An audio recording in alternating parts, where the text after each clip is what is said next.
Sveiki! Tagad ir kaut kāds 20. datums, un pēc pāris dienām būs 26. kad ir zemes stunda, kad būs uz stundu jāizslēdz gaisma lielos daudzumos. Un būs viens pasākums, kuru organizē divas Annas. Viena ir Zagorska un viena ir Vilnīte. Un viņas arī izstāstīs, kas tur notiks.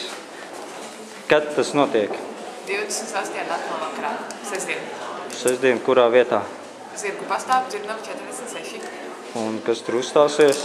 Tur uzstāsies meitene vārdā Anna Sēruma ar savu grupu un uzstāsies sieva Marta Graudiņa ar dažām dziesmām.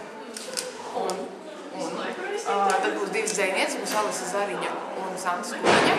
Un pēc tam vakarā, kad būs beigusies zemes stundu un mēs drīkstiesim atkal lietot elektrību, mēs liksim iekšā Jāna Artūras Krāna filmu holu. Tad tiks izslēgta gaisma, cikos?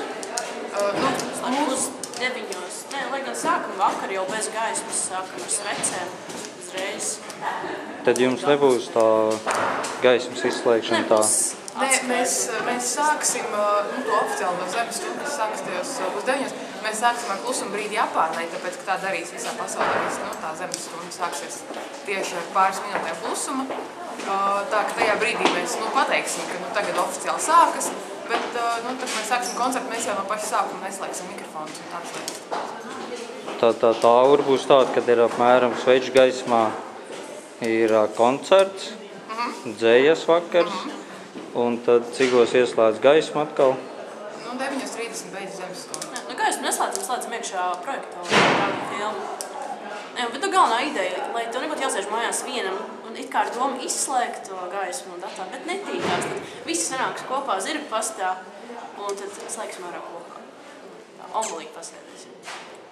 Un gaidīt ir Kultūras akadēmijas studenti, pasniedzēji, visi darbinieki un tuvākie draugi. Un kāda ir ieejas maksa? Ziedojums un vai svece. Tad Sveces mums aizies vairumā.